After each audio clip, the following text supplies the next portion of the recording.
سلام.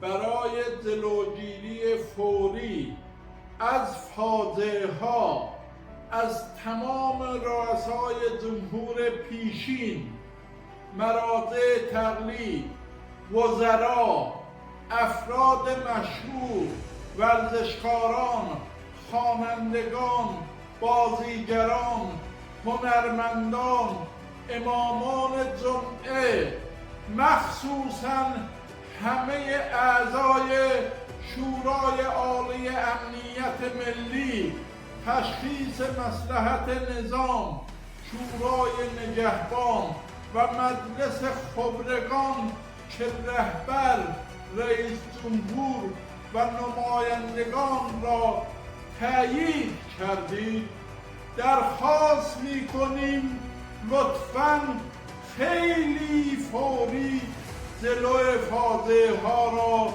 بگیرید.